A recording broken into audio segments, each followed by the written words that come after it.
Discover your inner goddess and live up to your highest value and most abundant potential. Welcome to Grateful Goddesses, a podcast that empowers you to unleash your inner goddess and take the leap of faith to live your best life. Your guide, Karen Pulver, joins her fellow goddesses in soulful conversations about gratitude, personal growth, authentic living, and a bevy of topics affecting women today. Let's start the show with your host, Karen Pulver.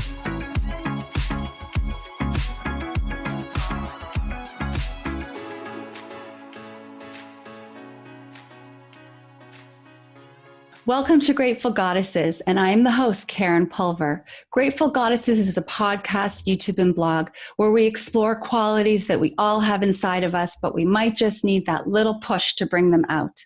Our guest today is Peaches, and the main reason, or one of the reasons why I started Grateful Goddesses was because I was inspired by Peaches. I danced at one of her shows, and I was a granimal.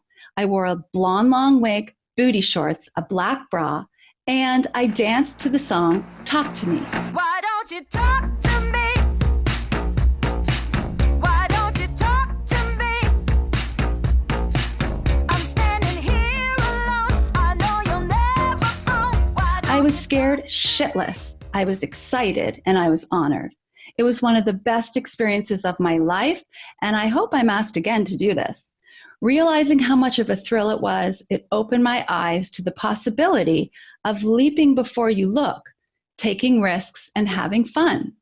This experience was one of the reasons to start my journey of encouraging others to leap and try new experiences of their own in their lives. Our guest today, Peaches, is an iconic feminist musician, producer, director, and performance artist.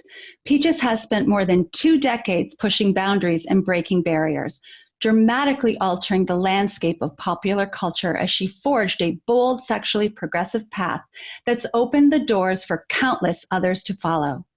Through music, art, film, theater, television, and books, she's upended stereotypes and embraced taboos, challenging social norms and patriarchal power structures while championing LGBTQIA+ rights and issues of gender and sexual identity with biting wit and fearless originality. And as my little rock says, do what your heart desires. Welcome, Peaches, to Grateful Goddesses. So happy that you came. I know I twisted your arm many times to come on my show, but I'm really glad that you're here. Glad to be here. Happy belated 11/11. Happy belated 11/12. We were actually born in the same hospital. Like down the hall. Yeah. Apparently. And I know my mom keeps telling me that. And that's so cool. Now, you and I became friends, was it grade 7? Do you remember? Yeah. Yeah, our sisters were friends. Mm-hmm. So it was kind of like this, I guess it was funny because a lot of people our age had older sisters, and it all became friends together through right. Like, oh, my younger sister's going to be going to your school, blah, blah, blah. Yeah. Yeah. Mm-hmm. But I remember you with your long straight hair, your wispy bangs, I'm glad you said that, straight hair. I mean, I worked really hard blow drying that hair, and then it would turn into a triangle. Well, there weren't flat irons back then. No, there are now. So what's this excuse? So listen, Peaches, I want to run through, you know me, I'm so nostalgic, and I know it sometimes, I'm assuming that it drives you crazy because I often will message you and you're like, get over it. Like, let's move forward. But no, I love it. It's fun. Do you? Because honestly, from the bottom of my heart, you have really helped me to become who I am. And I know like our friendship was like off and on, like, seventh, like through junior high and then high school. But then we kind of split ways for college, for university. And then I asked you to perform. I heard you were a performer for children's. Oh, that's, yeah. Was it Dylan's first birthday? for Dylan's first birthday. Okay. Yeah. I would like to run through, I went through memories last night, and a lot of them brought a tear to my eye. And, but I'm going to just, I know, but I want to run through them and just what resonates with you. And the reason why I'm doing this is because sometimes our past helps us to become who we are. Sometimes it encourages us to become who we are. Sometimes we're like, I want to fucking forget that happened. So can I do this? Sure. And just sort of, see what comes to you. Okay, here we go. A.Y. Jackson Theater Arts Program. Perfect Sunday morning Noreen pancakes. Garbage bag dance on your garage roof outside your bedroom. The pencil test. You held a pencil and I could hold a what? You could, I mean, a broom. A broom. That's what I was going to say, a hammer, but yeah. I was like, why are we hanging out with a hammer? Yeah. Grease, chorus girl. We were chorus girls. Of course. Oh, that's right. Lots of grease memories. Well, I was Sandy and you were Danny. Yeah. Mm-hmm. You were the host with Stephen Coates of the School Fashion Show. I have no idea how that happened. Okay, yeah. What are you talking about? Okay. Penny loafers, Lacoste sweaters, your dad's diploma hanging above the toilet in your basement bathroom. Oh my God, your memory is insane. Saint Donat. Wow. Why? The pituitary gland sends messages to the brain. I'm going to list off some people. Julia, Hannah, Debbie, Dawn, Dana, Lynn, Gail, Kathy, Risa, Donna, Deborah. Smoking hash, whatever it was. Right. Okay. That's my list. Do you want to add or what resonates? No, really, first of all, high school drama program was like no other program ever because we had 3 semesters. And in the last semester, we were just split up into groups by grades where we would be like the actors, producers, and director. We were really treated like real drama students. It was a proper program. It was not campy. It was deep. Yeah. And I got a lot of fights with the teachers, which was healthy. Yeah. Who? Mr. Hall? Oh yeah. Mr. Hall and I hated each other. And then he gave me the drama award, Right. It's like, yeah. So it's like, but he wanted to be a chef, he didn't want to be a drama teacher. So I would always catch him on that too. He was so lazy about it or tired or, yeah. No, that program. And I remember he told me to cut out the Jewish stick. He did? Yeah. He was like, cut out the Jewish stick. I was like, I didn't even really get it. And then I got cast as a Jewish character for the end of the program year. Right. And I was so afraid. I was like, I didn't cast myself. What do I do? He's like, well, I guess just do it. But I remember it was a big deal. But also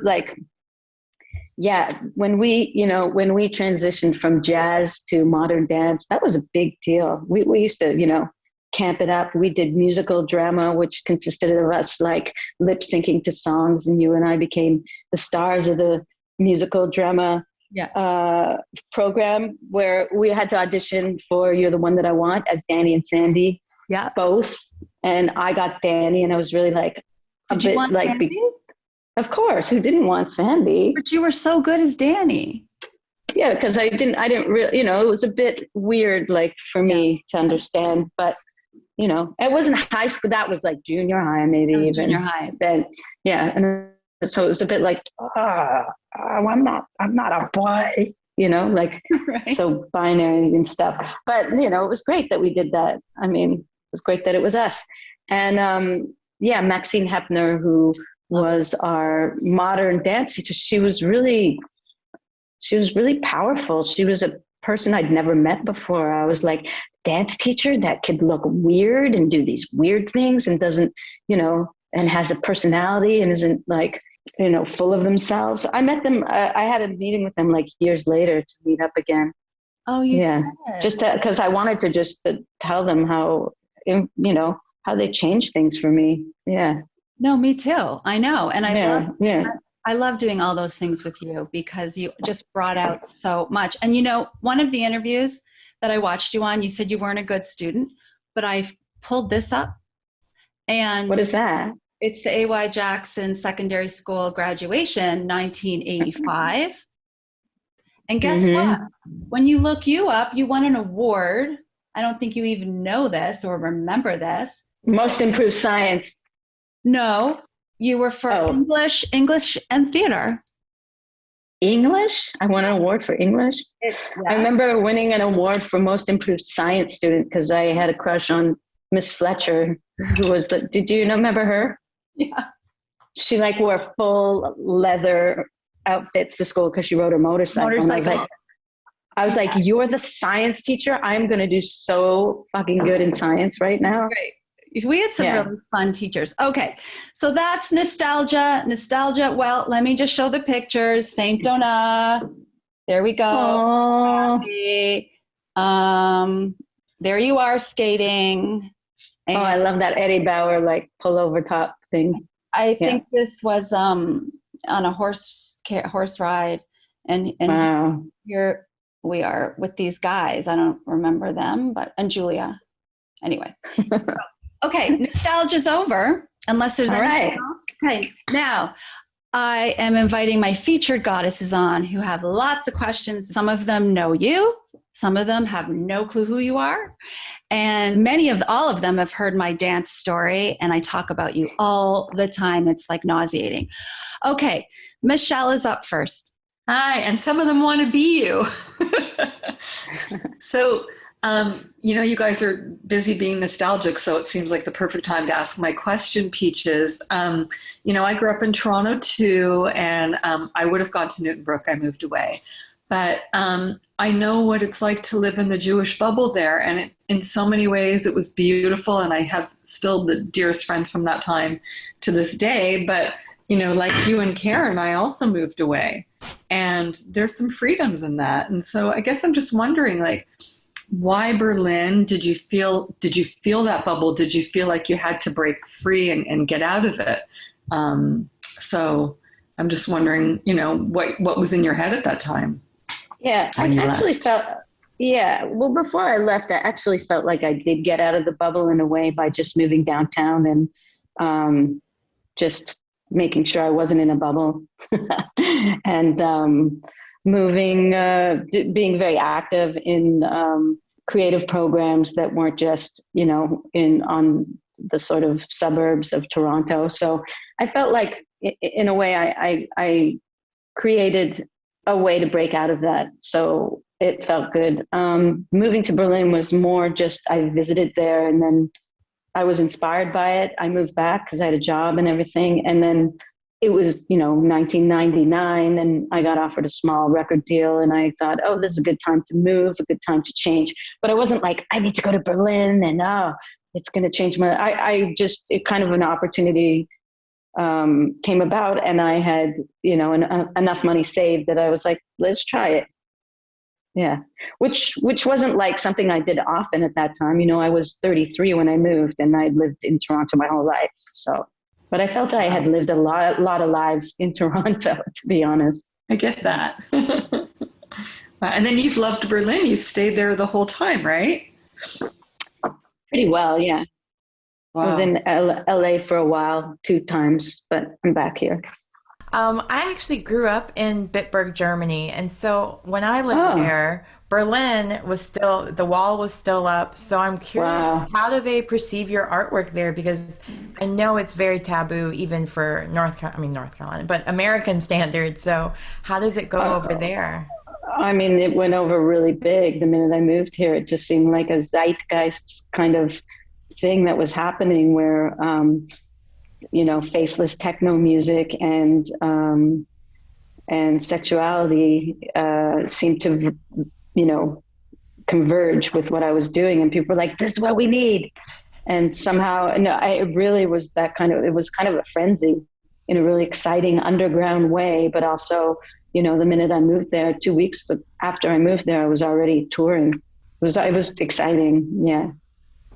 That's great to hear because it's a big difference from when I was growing up. Oh yeah. Have you not? I haven't been bad. No. Since the beginning of your music career, it's centered around, in my opinion, at least, sex positivity for women, and it represented the LGBTQ community, and it made a point of saying how pleasure needs to be on focus on the women as well, or non-binary community, and like you call it, the politics of jizz even.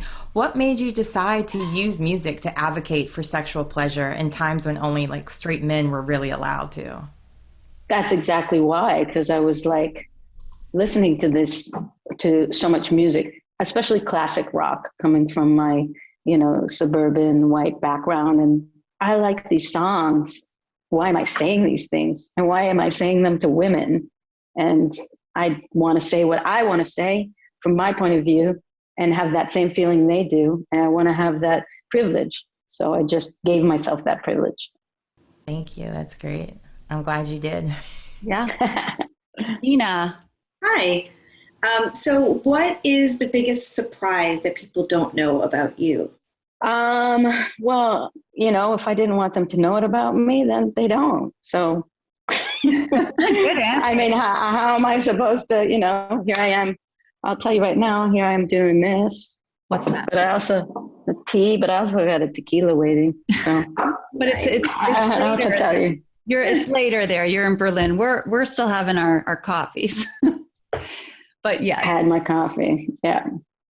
So no secrets, Tina. No secret. I'm sure there's secrets, but like what are you driving at, Tina? I don't know. What do you want to know, Gina? Something that we just don't know, or you haven't, or hasn't been written or said, or I'm gonna wait for the biography.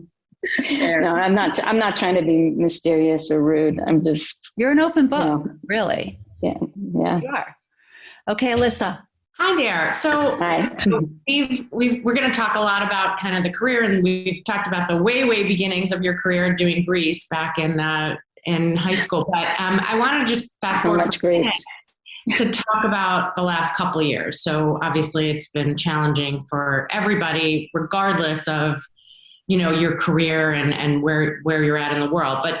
But specifically for a performer, for, an artist, and, someone that has spent the better part of their lives, their adult lives, at least performing in front of live, huge crowds, I would think it has been particularly challenging. I'd love to know what you've been up to the last couple of years. I know we'll talk about your show, your art show a little bit later, but kind of what have you been up to, and did you find any silver linings, either sort of personally or professionally during this time?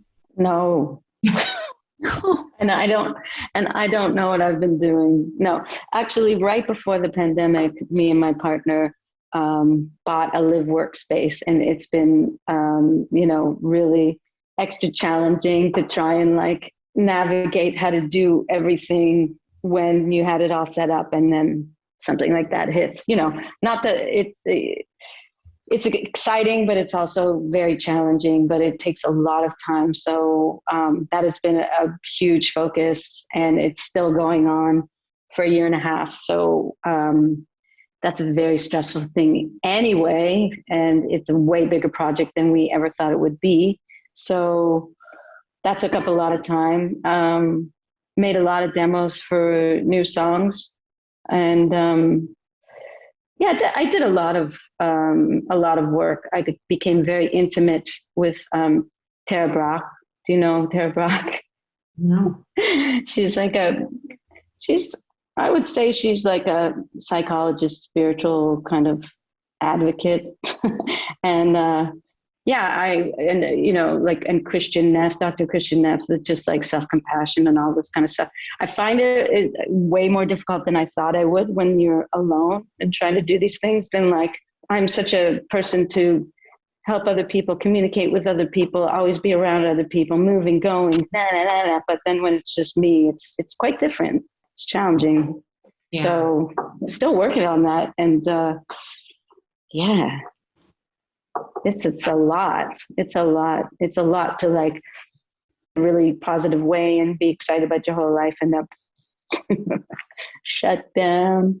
Yeah. Was the music that you were writing, the demos that you were putting out, was that, you know, did that take a departure from your normal work because of just being sort of more kind of focusing inward? I mean, do you think like your music was affected by? Yeah, I think so. I had to also watch out, like, how COVID-y am I getting, or how, like, you know, but then I came up with, you know, a song like Pussy Mask, about a pussy who, you know, sprays so much they had to wear a mask, and just putting, you know, absurdities around it, which weren't really absurd, where it's like reality is stranger than fiction in a way. And I don't know if you followed that song at all, but it was pretty exciting for me to come out with it, and yeah, to follow all, especially American fucked up politics, and have my say on it, and also be my absurd fun self. So everybody who has these feelings about pandemic and politics, they can listen to the song. And also,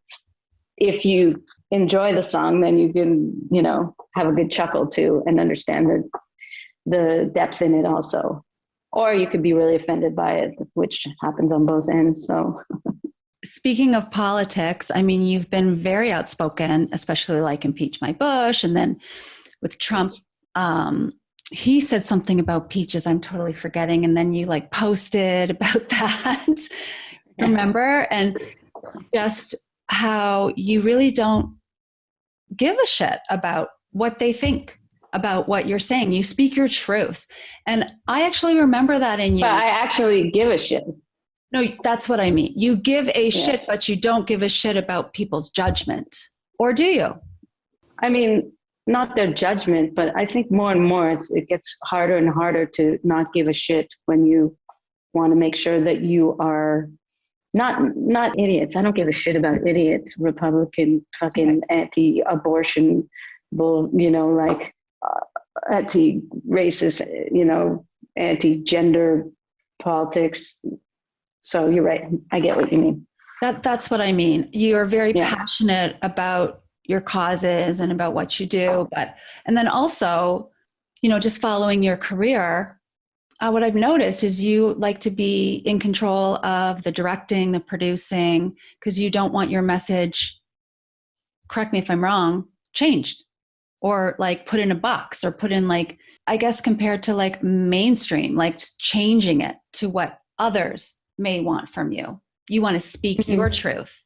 How do you feel about that? Yeah, I think I'm also on a different level where I've made sure that I'm allowed to do that, you know, so that it's not in some level where it's out of control, where someone's like, you sold 5 million copies, so we have to sell, you know. I'm not really interested in that, right? That pressure, or where a lot of artists, not a lot, but I mean, many are, and they're like, oh, I just want to get this big hit and be, you know, everyone listen. And like, you still have an incredible fan base, and you have people that like are hearing your message and really like loving your message. And that's how it should be. Thank you. Yeah. I feel like it's shifting too. I think that there's a lot of really conscious, great artists, and that are, you know, making sure that their voice is heard the way they want it to be heard too. Yeah, that's true. The changing time. Mm-hmm.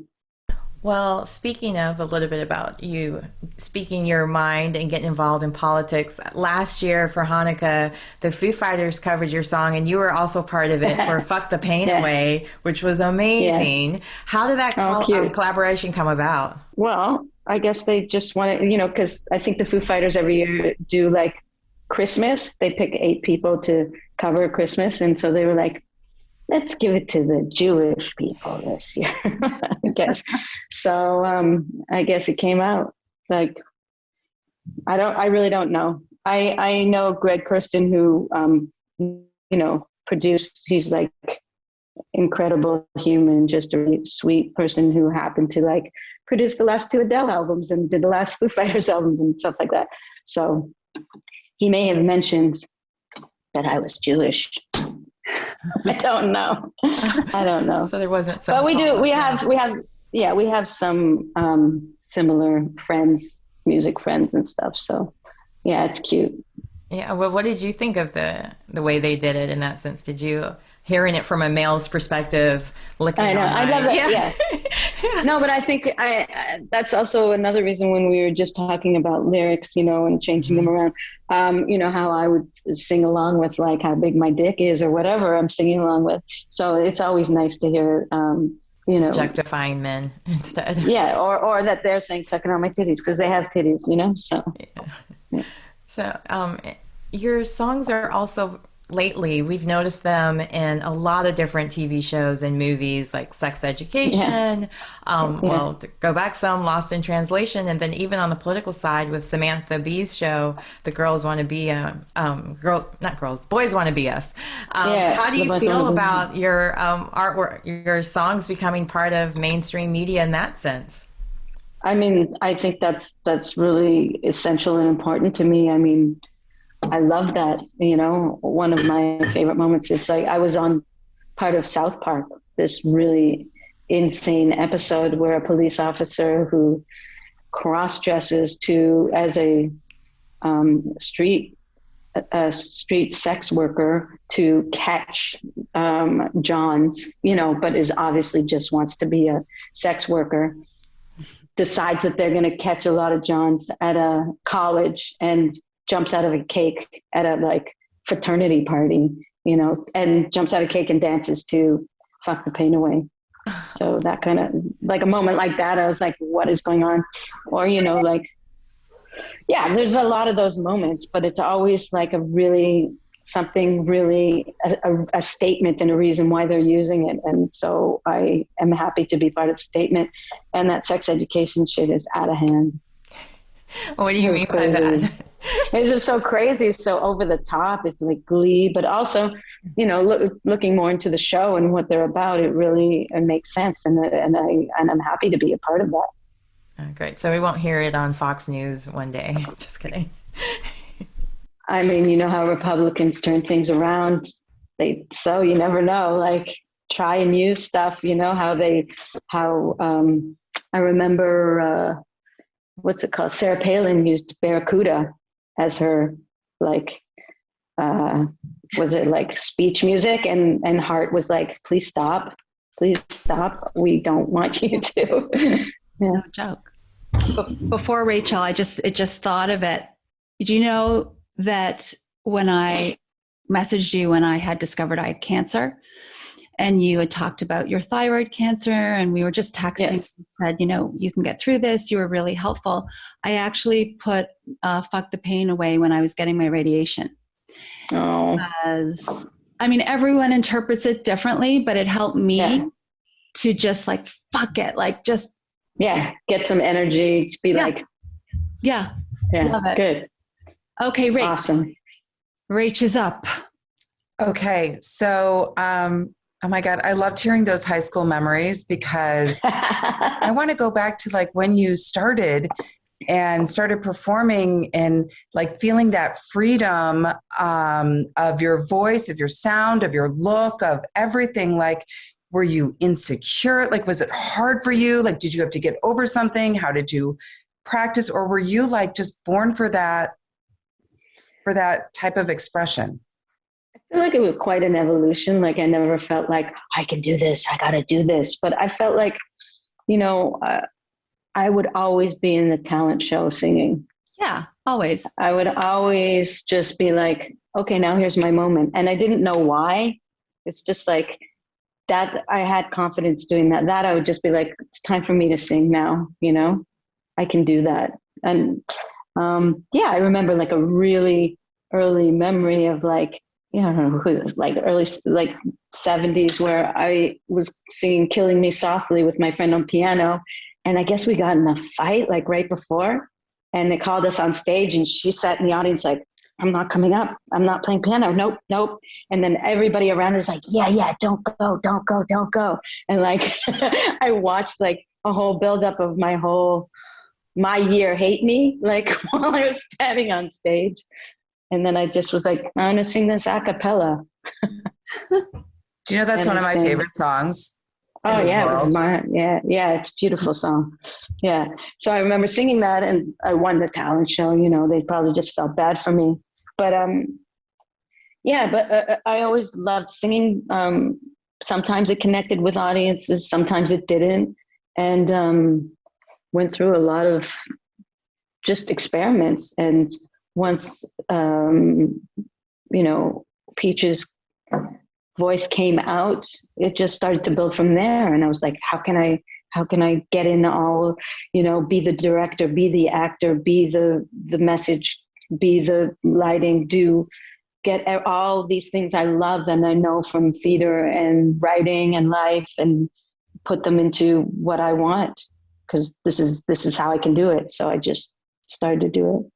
Yeah, That's beautiful. You had a journey though to get there, because you did all that in high school. Well, was this in elementary when that happened? That episode at the that was like Jewish day school, fifth grade. Yeah, right. Yeah. But then, honestly, guys, this theater arts program at our school, I don't know if it still goes on today. It was the best. Probably not. It was really beautiful. It was beautiful. It was very serious. Yeah.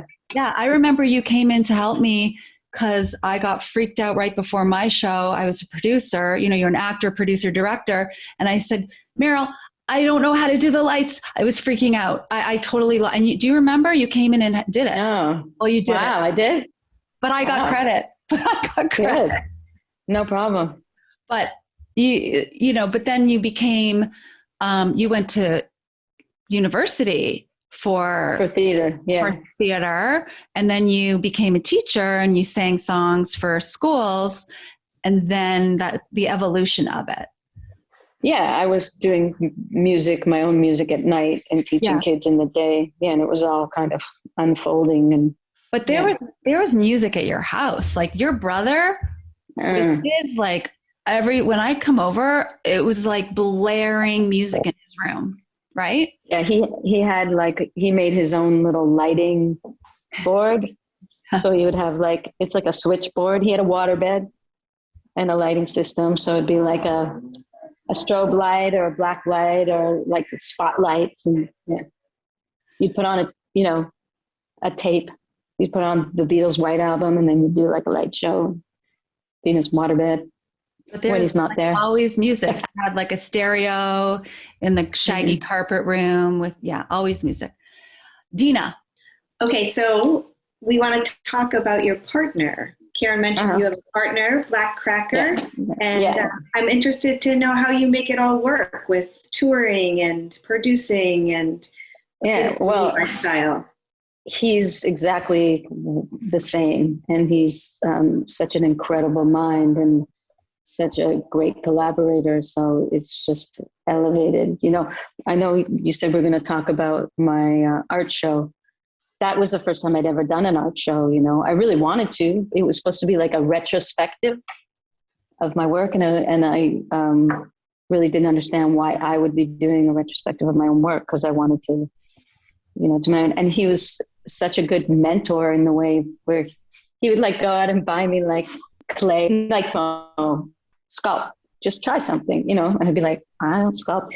And then, I was doing sculptures, and then we would take them to places where you get your sculptures made into bigger ideas, and then you can collaborate with them. And I just opened up so many different, I worked with animatronics, and I worked with, a lot more of sound design and lighting. And he's got a lot of patience and a lot of ideas, and it's great. So we can work more together. Is he there? Can he make a little quick cameo? He's not here. No, he's actually in Switzerland. Okay. helping to decolonize the Ring, Wagner's The Ring. But my mom met him with you, and at synagogue. Yep. Yeah, that's right. Right after after my father died. Yeah. No. Yeah. And my mom said, "What a sweet man he was." She was just like, he's very cute couple. He is very sweet. He'd never been to, a Shiva before. Right. And he was like, we need to make Shiva app. We need to make Shiva app because people are unorganized. He was really into this idea. Okay, Alyssa, you have a question about the art installation. I'm sorry to hear about your dad, Peaches. So that's okay. Getting back to the art installation. So I just really, wanted to hear more about that, the inspiration behind it. I think it was sort of like a 20-year kind of almost culmination, right, of your work. I thought I had heard you say it was sort of like almost like a big sort of career retrospective piece. And I think it actually wasn't. No, because it was supposed to be, but I was like, why am I doing a retrospective of my career? I want to do new art. So I kind of flipped it, and I had no art, and I had nothing. And I had a year, and I made 14 installations with sound designs and moving lights. The whole room was sort of like a living art piece that you would walk through with different scenes and different, sculptures and all this stuff. Well, I was able to see some video of it online, and it does seem like it kind of all comes back to high school, right? You had like your lighting and your directing and your producing and all of these skills, so much more than just being sort of a performer, live sort of music performer, that it had to like draw on all of these skills. Did you watch, were you watching a live show? Are you talking about? I was watching YouTube videos of it, and it actually of what? Of the installation, of sort of crowds walking through and engaging, okay, and kind of lying on the ground and looking up above, and sort of enter this hall, right? And then it sort of there's enough online to really kind of take you through. Well, there's actually like a 7-minute walkthrough, so. And it's called Whose Jizz Is This? So you can find the walkthrough. Yeah, and it has some good information and Well, I was curious. So was it that you had these ideas to do an art installation, or was it really you happened upon this, this video, right? This fleshy, and you were like, okay, what do we do with this? This is just too fascinating not to do something with it. Yeah, it was this, and I do say dude, giving a review of a double masturbator, which is like a tube that has a vagina on one end and a mouth on the other end. And he was complaining how real girls don't know how to suck dick, and they bite you, but this one has teeth, so don't worry. And it was just like, he'd obviously never been with anybody, and I felt sorry for him, but it was also really like made me think of like these fleshy, and they're not called fleshies, they're called double masturbators, but it made me think like they have mouths, they have vaginas, and other sex aids. They have mouths, they have body parts. And what if they had an uprising and they decided they were just going to enjoy each other and say #fuck humans? So it was all about their journey to that. Yeah. So there was like therapy sessions with like animated, fleshy mouths talking about where they've come from or where they've gone to, or like a big animatronic double masturbator trying to like fellatiate itself, and or a big fountain who's just this fountain where they're all like, instead of being squirted onto, they were letting it all out. All these, and much, much more. So did the experience inspire you to do more installations, more physical art, or maybe? Yeah, I mean, that really happened like, 2019. And also, so I actually wanted that show to tour, but it was, supposed to go to some cities, but obviously couldn't, so. Well, it's certainly. Yeah, but I have made a new installation since then. And it becomes a sort of like a practice. It's true. I just wanted to add, it sounds amazing. It made me look at my vibrator in a different way. I now really respect her. I don't use her and talk. I clean her. I caress her. I say, thank you for providing me this pleasure. Swear, I do. Okay, so we talked a bit about your dad, your mom making the pancakes, your brother, and your incredible sister. I mean, such courage. She passed away last year from multiple sclerosis, and I'm so sorry for that. And she just was just such an inspiration. But I want to know from you, with your family growing up, how they inspired you. and kept you moving forward. And I mean, you helped Suri so much with everything that she was going through. Yeah, but she was super inspiring to me. Just, the way she, she lost her ability to walk. She lost her ability to do a lot of very menial things that we do every day. And she really found a way to find joy, so that was the biggest inspiration. Yeah. Yeah, she really was incredibly resilient and strong. And she always was positive. Like she'd always, her post. She always wanted to know about you, and she'd remember everything about everybody and all the birthdays. And she loved you very much. And I know, like with my sister, my connection, and like you said earlier, the sisters and then the sisters and the sisters, and we all have that bond, which is really special. Yeah. Rachel. I mean, I started doing stories with the moth, like before the pandemic, like to get my chops back. But like, what's it like for you on stage? Like, what does it feel like in front of a crowd? Like, what does it do for you? And like, are you nervous beforehand? Are you what do you go through when you're on stage and beforehand? Oh, it's such a weird time to ask me.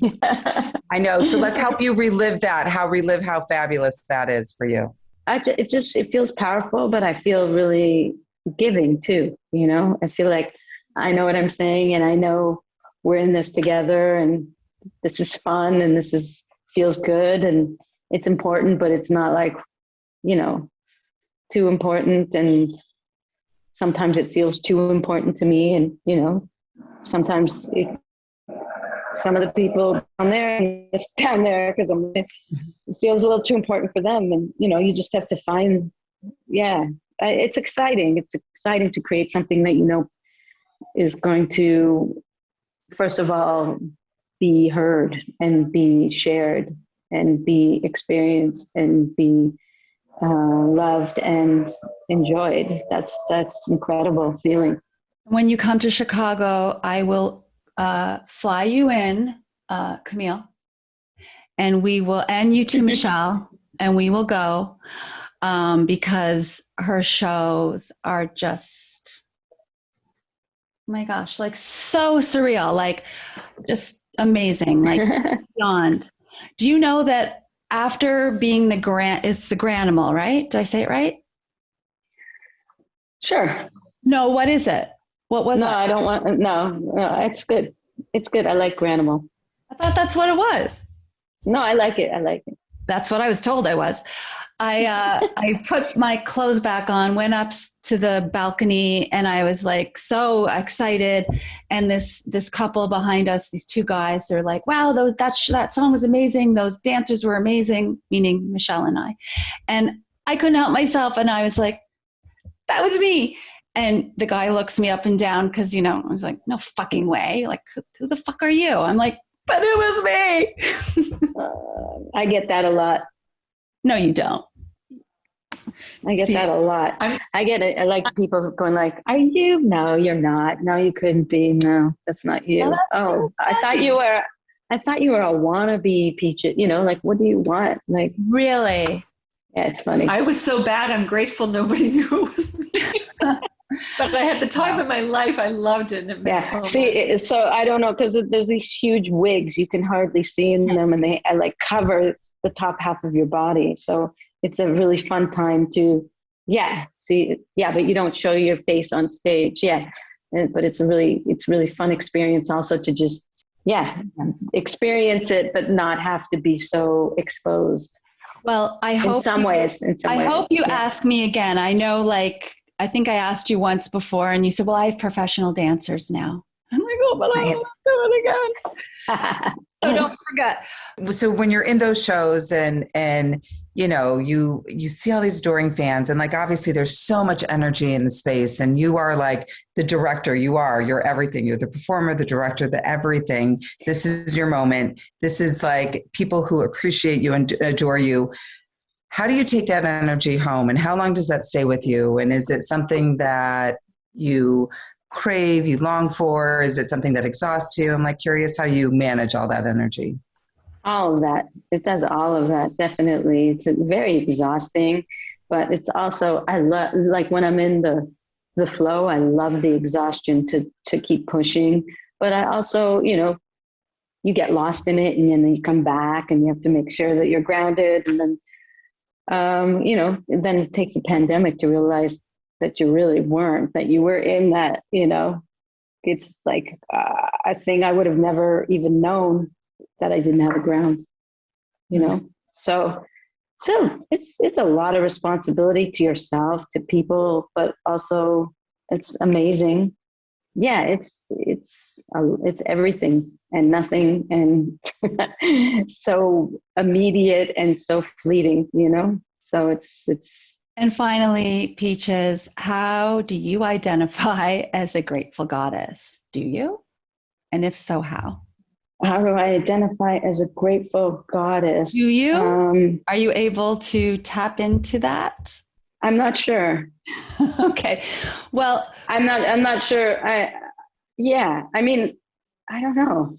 I can tap into being grateful. I don't know if I've ever really explored goddess, or what goddess is, but I'm going to now. I'm going to put it on your radar. The way I look at goddess and lady. Yeah. Maybe I'm looking at it, wrong. Right. The way I look at it is just an individual who is just open to learning and open to expression. And it's never too late. Like, it's never too late to try something in life, which you definitely have shown. That open to, it's like non-binary. I have to try and switch that somehow with the name. It sounds feminine, but it really is representing all, and to step out of your box. And well, then in that way, then yes. Yeah. And just to inspire and encourage people to just like dance with abandon. And I really hope that the people listening, if you're new to Grateful Goddesses, don't let the name scare you. Thank you for joining. Thank you. Thank you for being part of thank you. Show. And how can people reach you, contact you, or just listen to you? Just call me. I don't know. I got a website, teachesofthepeaches.com. Okay. So check it out. Okay. Yes. Thank you so much, everyone, for joining us with our guest teacher. Bye. All the time like Blondie. Check out my Chrissy behind. It's fine all over the time. Like sex on the beaches. What else is in the teachers of peaches? Huh? What? Fuck the pain away. Fuck the pain away. Fuck the pain away. Fuck the pain away. Fuck the pain away. Up next, favorite things. Opening up to happiness and joy. Welcome, everyone, to Favorite Things portion of Grateful Goddesses. And this is where we all go around like an adult show and tell and talk about what brings us happiness and joy, because that's what life's about, to be grateful. And we're going to start with Camille. So my favorite thing is the Call Her 6 t-shirt. This is a vintage one, but it shows her the most. My best friend Jeremy Austin, he's Call Her 6, and he was the one that introduced me to Peaches music probably about 2003, 2002, somewhere around then. We've been friends ever since. And I just remembered, like, he would make fun of me because I would always dress up in turtlenecks and just hide my body a lot. He was like, you need to listen to this, and you need to learn to have, like, I was very conservative. I think it's the military in me. But needless to say, it opened me up more. And it's probably the reason why I even met my husband, because I was wearing a very low-cut shirt that day, which was out of my norm. And so needless to say, your music has really inspired me. And he was the reason behind it. So that's why I wanted to wear it. Awesome. Thank you. Alyssa. So couldn't actually physically bring it upstairs, but my favorite thing, at least during these last couple of years during the pandemic, has been my piano. So when I was growing up, I played piano for many, many years, and then sort of went through this stage where I didn't have one. I was in school, I was living in different cities and whatever. And when we moved into this house, I said to my family, the one thing, like, we're going to have to find a place, like, wherever, like, sofas be damned, we're going to find a place for piano. And finally got the piano that I had wanted forever. And it's not like a specific piano. It was just what I could afford at the time. And it's my favorite thing. And specifically during the pandemic, I really feel music and like playing has been really just cathartic, I think. And, you know, we were all stuck at home for a really long time, and I kind of got back into it and was very, very rusty. But now my husband plays, my son plays, I play. My other son does not, but it's just been a really wonderful thing for our family, and it's kind of like very prominent, like front and center in our house. Kind of can't miss it because it's big, but beautiful. It's just been great, and I think that's a silver lining for me during the pandemic, especially. Thank you, Dina. It's not new to the goddess ladies, but I'm the bringer of scents and taste, feels, and things. So I was at an event on Thursday night, and I was drawn to this candle. And I think now, for a reason I was drawn to it, the company is Voyage at Sea, maybe. This fragrance is the Hamptons, but the notes are what is more sort of, I think, telling. In their notes are described as sexy, intriguing, intoxicating, black pepper, sandalwood. Just seems so fitting with you, Peaches, and your message and how you're doing your message and how you bring it. So I feel really connected to this candle and our show today. I knew it's funny because bring candle. I once, like a few years ago, made a massage oil. Oh yeah, and it had both sandalwood and black pepper in it. Nice. It was called Rub, right? Yeah, it was called Rub. Okay, great. My favorite thing right now is this notebook. And is it backwards for you guys? No, I'll read perfect. it. Perfect. Okay. And can you read it for the podcast listeners? Oh yeah. Strange ideas and impure thoughts. And I also have one of my favorite colors in a really nice like felt pen, like the kind of pen I like to write with. And I have started doing these morning pages, and you write 3 pages every morning when you wake up. And ideally, if you can do it in the first 30 minutes, because after 30 minutes, your ego starts to get into your writing. But those first 30 minutes, I just write whatever my dream is, whatever my first thought of the day is. I end everyone with 3 things I'm grateful for. But you can, it's only 3 pages. So you can have a notebook this big, or you can have a notebook this big. But 3 pages of writing every morning is incredibly therapeutic. And that has been my new favorite practice in my life. Sounds great. That sounds cool. Great. Love it. Michelle. Yeah, Rachel's inspiring me to write because I want to. I have so much to say, and for some reason, I'm resistant to it. So move past that. So, okay, my favorite thing is my T-shirt today. And everything seems to relate lately to Peaches. I don't know if you know this, but I'm divorced. So, yeah. So anyway, sorry, Peaches you said knows no. My ex. I think I've done it. It's funny, my jewelry or just things about me. I've just it's rebellion, but it's more like no, stop. And this is where I think it relates to you. I don't want to fit into somebody else's, like, I don't want to conform, and I never really wanted to be that dutiful wife, and I was very much so, but now it's no, I'm doing this on my terms. Although now I feel like I've evolved so much, I should probably say yes, but I feel like I'm just living, like I'm saying, no, I'm going to think about who I am as a person and what my message is and what I have to give, not be somebody's wife or whatever. And it's been amazing. And I've just been jumping towards doing T-shirt. Just sort of reminds me that, I've got this and I can be me, and it's all good. So that's it. Awesome. Speaking of T-shirts. Okay. So I'm wearing my Peaches shirt. We got Prince. We have nice. Madonna, cute, Genesis, U2. Okay, don't make fun of me. I went with my daughter. Jonas Brothers. Jonas Brothers. And this was the shirt I wore to one of your concerts, and you made me take it off and put this one on.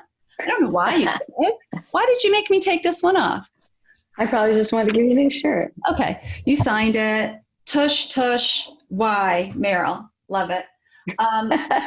And then I also, just because I have your little, Oh, cute. Yeah. my Scorpio. And then I just save these things. This peaches. Oh, the bag.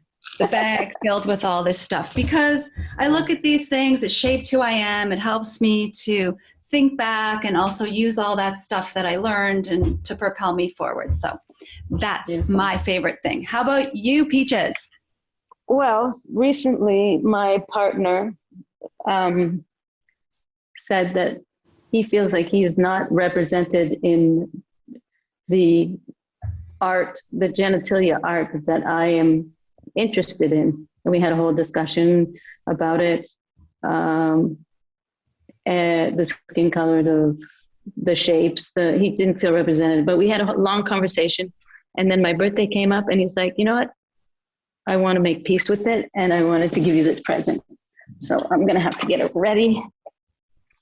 Because also we talk a lot about how we have this couch that we can't snuggle on, because it's like, it's a really nice couch, but we always say we need a poof, like a poof, do you call it a poof? Sure. Does everybody know poof? Well, like what is it? Like a, no, not a pillow. What is it? A love seat? What? No, hold on. Hassock. I never heard that word. Ottoman. Ottoman. Yeah. And in German you say Hocke, but here you go. That's my new. Oh yeah. Oh. That's my favorite thing. And what are the little pink things? What are these? Yes. I don't know. I think you'll have to look them up in a. They look like nipples. They look like nipples. You know what they are. You know what I thought you were going to show? Remember, I think her name was Cynthia, and she did like a casting of your breasts, maybe? Did she? Cynthia Caster, Chicago's own. Yeah, she's in Chicago. It's a little dark in that corner, but there they are. I thought perhaps she did that of your partner's genitalia. No, she didn't. All right. Well, okay. Thank you so much, everybody. Thank you so much, Peaches.